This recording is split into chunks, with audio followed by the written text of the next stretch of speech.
Magandang araw po mga magulang at mga kapatid. Samahan niyo po ako para ipanalangin ang bansa ngayon. Ang mga namumuno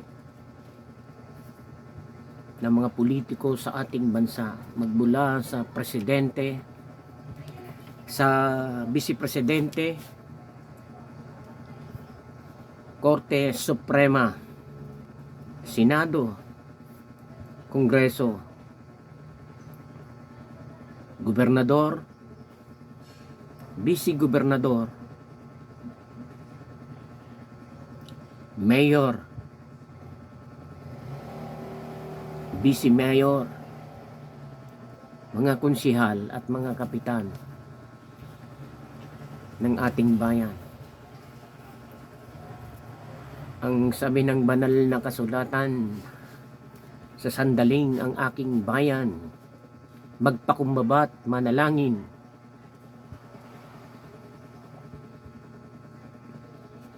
Diringgin ko ang kanilang panawagan. Ito na ang tamang oras, tamang panahon mga kapatid, mga magulang, sambayanang Pilipinas, mga Pilipino na nagnanais ng kapayapaan, mga Pilipino na tunay na nagmamahal sa bayan. Panalangin natin ang tunay na kapayapaan,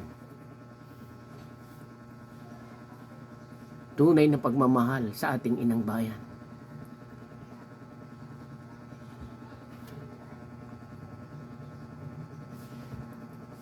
Manalangin po tayo. Dakilang Diyos, kami po'y lumalapit sa inyong harapan ngayon. Sambayanang Pilipino,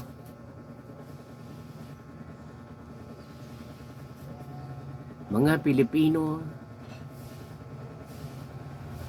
na nakakaranas ng napakaraming pagsubok, napakaraming alalahanin dahil sa nangyayari sa aming sambayanang Pilipino.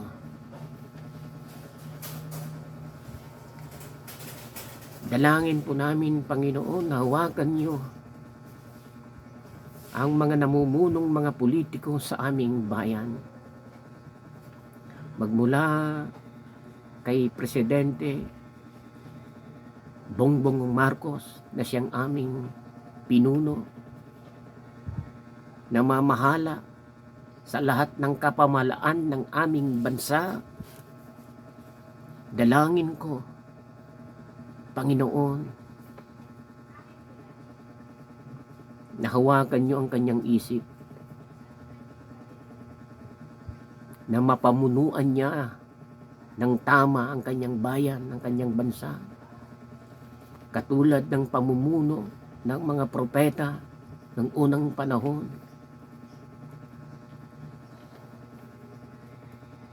Si David, bagaman na siya isang maliit lamang sa kanyang nasasakupang bansa, ang bansa ng Israel, nung nagtiwala, manampalataya sa iyo, napamunuan niya bilang isang hari ang kanyang bansa. Panginoon, bigyan niyo po ng tamang kaisipan ng aming presidente upang hindi po siya bumagsak sa kapalaluan, kundi ituwid niyo ang kanyang landas sa tunay na pamumuno ng kanyang bayan. Ganon din, Panginoon, ang vice-presidente ng aming bansa, si Vice-Presidente Inday Sara, na tunay na bilang isang vice, pangalawang pangulo, pinakamataas ng aming bansa, sikapin niya, Panginoon, na saliksikin ang iyong kalooban upang makapagsabi ng mga katotohanan sa tuwina na nakikita niya ang hindi matuwid na pamumuno ng kanyang presidente. Ganun din ang mga nasa Korte Suprema, ang mga namumuno ng batas, ng saligang batas ng aming bansa. Dalangin namin, Panginoon, na kayo ang siyang humawak sa kanila upang sa panahon ng paghusga ng tama at pantay na pagbibigay ng hustisya sa mga nagkakasala ay tunay na maipataw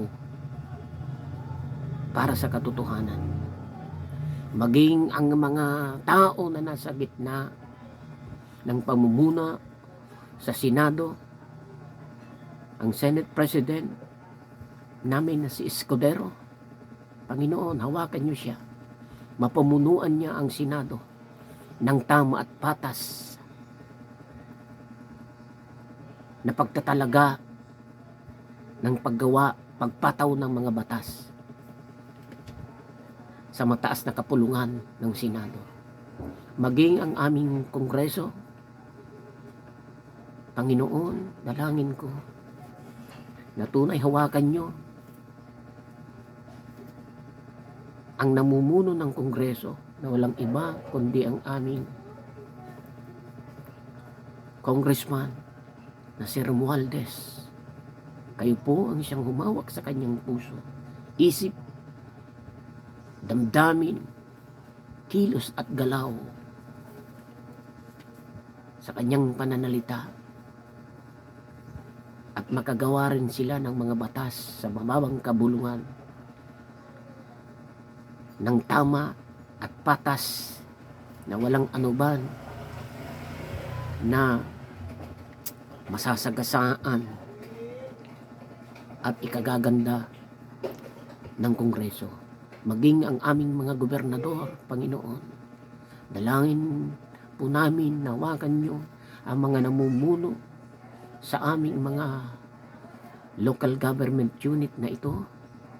Hawakan niyo po sila upang maka-impluwensya sila ng tama sa kanilang mga nasasakupan.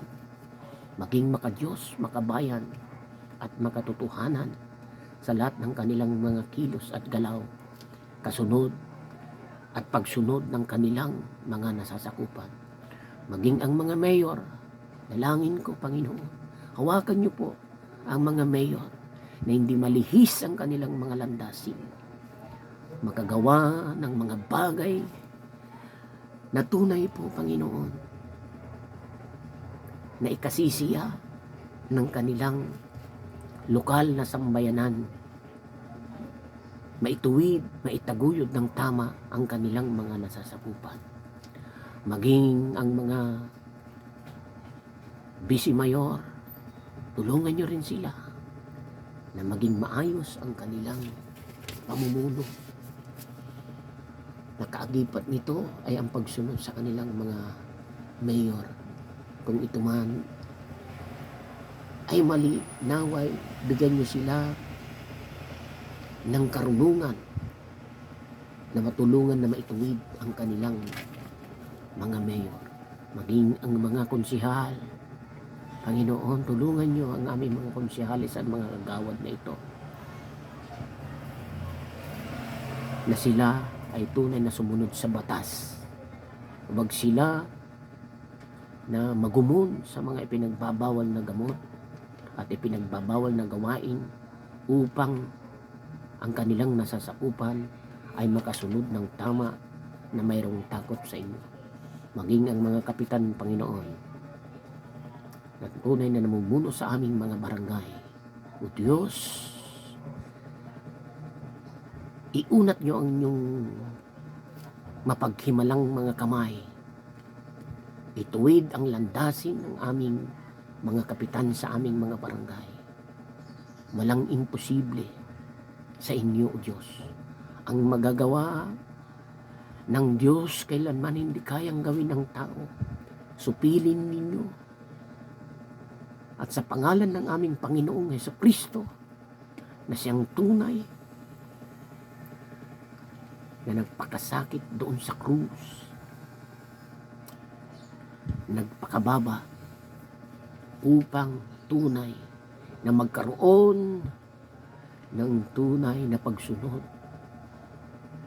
ang kanyang bayan, ang kanyang mga nilikha para sa kanyang kalooban. Lahat po ng papuri, lahat ng pasasalamat ay tanging sa inyo, Panginoon. Kayo ang Panginoon ng mga Panginoon, Diyos ng mga Diyos, na aming tunay na sinasampalatayanan. Ito po ang aming samot dalangin sa pangalan ni Jesus. Amen.